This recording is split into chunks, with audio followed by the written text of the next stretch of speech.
네, 여러분 안녕하세요. 아주 좋은 아침입니다. 특별히 또 여러분과 예배 드리게 돼서 더 좋은 아침입니다. 지난 며칠 동안 오래오래 너무 수고 많으셨습니다. 그런 일이 다시 발생해서는 안 되겠지만은 그래도 그런 위기를 우리 연세의료원을 통해서 정말 좋은 계기로 다 승화시킨 것 같습니다. 저희 대학이 올해 130주년이 되는데 여러분 잘 아시는 대로 우리 대학의 글로벌 레퓨테이션이 전 세계에서 80위권에 들어 있습니다. 근데 그 중에 사립대학은 전 세계에서 20번째예요. 얼마나 대단합니까? 그런데 이번 의료원에서 너무나 전 세계적으로 널리 홍보가 되고 알려져서 내년에 글로벌 레퓨테이션이 한 단계 더 뛰지 않을까 생각합니다. 오늘 아침에 저에게 주어진 시간이 아주 짧은데요. 한 10분 정도 될 것 같습니다. 얼마 전에 주말에 이제 밀린 신문을 정리하다가 우리 잘 알고 있는 주홍 글씨로 유명한 나다니엘 호돈이라고도 번역하던데요. 그분의 단편을 이렇게 소개한 걸 한번 읽어봤어요. 그 단편의 제목이 반점이에요. 얼굴에 있는 반점. 1800년대 중반에 쓴 단편이니까 지금부터 한 150년쯤 된 건데 정말 동화 같은 얘기입니다. 그 요즘 우리 대학생들한테 어느 서베이 기관에서 설문조사를 했더니 자기 미모에 컴플렉스를 가지고 있다, 어느 정도 가지고 있다라고 대답한 사람이 몇 프로나 되느냐. 저 아주 이거 보고 깜짝 놀랐어요. 제가 보면 우리 학생들 너무나 다 예쁜데 무려 남학생은 85%, 여학생은 93%나 자기 외모에 자신이 없어 한다는 거예요. 그래서 제가 이 반점이라는 단편이 더 의미가 있구나 하는 생각을 갖게 됐습니다. 이 호돈의 반점에 보면은 그 당시 국제적인 석학, 주인공의 이름이 에일머입니다. 근데 이제 아주 아름다운 여인인 그 조지아나하고 결혼했어요. 그 남편은 대단한 국제적인 과학자였고, 그리고 아내는 대단한 미인이었어요. 그런데 이제 살다 보니까 이 남편이 아내를 보니까 너무 예쁘고 너무 아름답고 너무 순수한데 얼굴에 반점이 하나 탁 있는 게 마음에 거슬리는 거예요. 그러니까 부인하고 한동안 이제 얘기를 합니다. 부인은 이게 내 복점이다. 이것 때문에 당신과 결혼하고 내가 행복하게 살고 있다. 남편은 이게 내가 과학자인데 당신 얼굴에 반점 그건 내가 얼마든지 없앨 수 있다. 그것만 없으면은 정말 모든 것이 완벽하다. 완벽주의자였어요. 그래서 결국은 대체로 부인은 남편의 의견을 따라가게 되나요? 반대가 되나요? 그래서 결국은 부인이 남편한테 동의를 해서 반점을 없애기로 했습니다. 그리고 남편이 과학자니까 약을 개발했어요.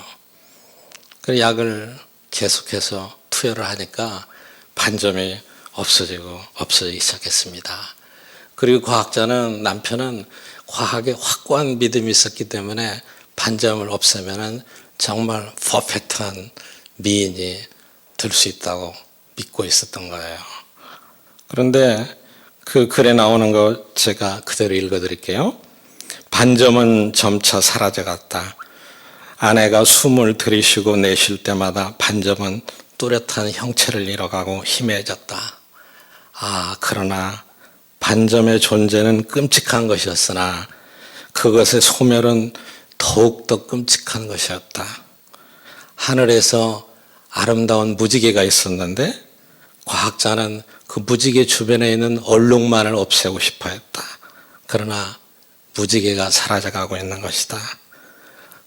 그 반점과 함께 그녀의 목숨도 사라져갔기 때문이다.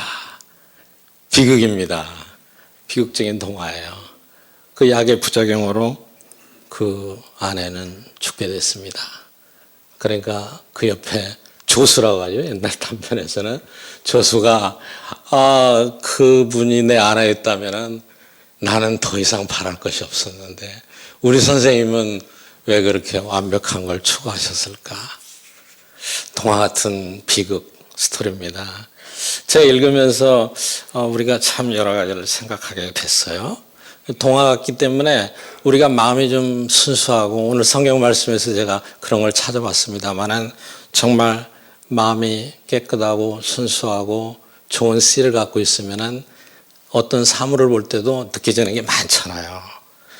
이 얘기를 생각하면서 우선 간단히 생각할 수 있는 거는 어떤 내면의 중요한 것보다도 피상적이고 표면적인 거 생각하다가 본질을 잃어버리는 거. 또 하나는 너무 완벽한 걸 추구하다가 정말 중요한 거를 잃어버리는 거. 그런데 정말 세상에 완벽한 게 어디 있겠습니까? 특히 생명체는, 사람은 모두 불완전하게 태어나겠죠. 그런데 문제는 불완전하고 결점과 단점이 없는 사람이 없는데, 문제는 그 단점이 아니라 그거를 어떻게 극복하느냐가 문제겠죠. 때로는 모든 단점이 매력으로 보일 때도 있고, 또 어떤 사람에 대한 반감을 가지게 되면은 모든 단점은 물론 그 사람의 장점까지도 악으로 보일 때가 많습니다. 우리는 일상에서 너무 많은 이웃을 작은 반점으로 단죄해 버리는 경우가 너무나 많습니다. 그래서 우리 사회에는 영웅이 없습니다. 아무리 누가 큰 업적을 만들어놔도 작은 반점이 발견되면 그걸로 단죄합니다. 우리 사회의 문화는 마녀 사냥하듯이 언론, 정치권 모두가 단점을 찾아서 우리 사회의 위인은 사라진 지 오래 돼버렸습니다. 성경 말씀대로 한다면 자신의 눈에 있는 대들보는 보지 않고 남의 눈 속에 티끌을 시비 삼는 경우가 너무나 많다고 볼 수도 있겠죠. 그런데 또 한껏 생각해 보면은 완벽함이 없습니다. 완벽함을 충족하는 순간 또 다른 완벽함을 기대하게 되고 그것은 끝이 없는 것이죠. 그런데 우리가 단점, 반점을 우리가 할 수 있는 역할은 조금 더 장점으로 승화시키는 일을 할 수 있다면 그건 너무나 감사한 일이고, 그게 우리 세브란스가, 그게 우리 연세대학이 할 수 있는 일이라고 생각합니다. 세상에는 이러한 반점을, 단점을, 약점을 정말 장점으로 승화시켜서 긍정의 반점으로 바꿔주는 경우도 너무나 많습니다. 특별히 의료원은 그런 거 아니겠습니까? 얼마나 힘들고 어려운 사람, 절망에 빠진 사람들을 정말 바꿔주는 곳, 반점을 긍정의 힘으로 바꿔주는 거죠. 저는 영어 단어에 이 말을 좋아합니다. 영어 단어에 impossible이 있습니다. 그런데 우리가 거기다 점을 찍고 조금 더 긴 호흡으로 잠깐 쉬면은 I am possible이 됩니다. 그렇죠? 그 반점 하나 때문에 여러분, 우리 의료 세브란스에 계시는 여러분들은 그 impossible의 반점을 하나 찍어주는 사람이라고 생각합니다. 여러분이 잘 알고 있는 몇 사람 생각해 볼까요? 누가 반점을 긍정에 임파서블을 어퍼스트로피를 찍어주었느냐? 많이 있습니다. 오늘 제가 한 5사람 소개하려고 가져왔는데 시간 때문에 2사람만 소개하겠습니다. 톨스토이는 얼굴이 정말 못생겼다고 그럽니다. 정말 못생겨서 외모에 대한 컴플렉스 때문에 두문불출하고, 그리고 원래 부모를 잃어버렸습니다. 아주 일찍. 그래서 친척집에 살았는데 톨스토이를 임파서블을 파서블을 바꿔준 사람은 이모였습니다. 이모가 어느 날 톨스토이가 쓴 일기를 보고 야, 너는 글재주가 대단하다. 글재주가 대단하다. 그러면서부터 여러분 뭐 그 사람 작품체가 일일이 열거하지 않아도 너무나 잘 아시죠? 미켈란젤로도 마찬가지입니다. 이거 다 오래된 얘기예요. 우리 성형외과 선생님들이 계시면 너무 우스울 일일 수도 있습니다. 미켈란젤로는 우리가 잘 아는 메디치, 그 사람이 미켈란젤로를 만들었는데 메디치가 만들어준 정원에서 자유롭게 조각을 했어요. 그런데 그 귀족의 아들을 대상을 했는데 야, 그게 뭐냐라고 비난을 했습니다. 근데 이 귀족의 아들이 미켈란젤로를 때려가지고 코가 완전히 문드러졌다고 그래요. 그 당시에는 그걸 고칠 수 없었습니다. 얼마나 절망했겠어요? 근데 메디치가 너는 코하고 아무 상관없는 일을 할 수 있다. 그게 조각이고 건축이었습니다.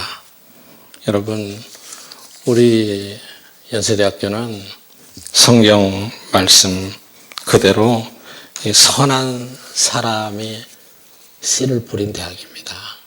이 선한 장소에서 우리가 많은 사람들의 반점을 긍정으로 바꿔주는 임파서블을 파서블을 바꿔주는 그런 역할을 우리 모두가 할 수 있을 것입니다.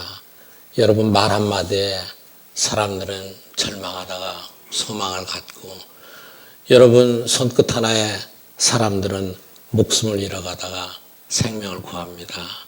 그리고 교수님들은 목사님들은 여러분 말 한마디에 사람들의 운명이 정말 달라집니다. 하루하루의 생활 가운데서 우리가 반점을 긍정의 반점을 찍어주는 일을 한다면 우리 연세대학이 앞으로도 더욱더 빛이 날 것입니다. 여러분 감사합니다.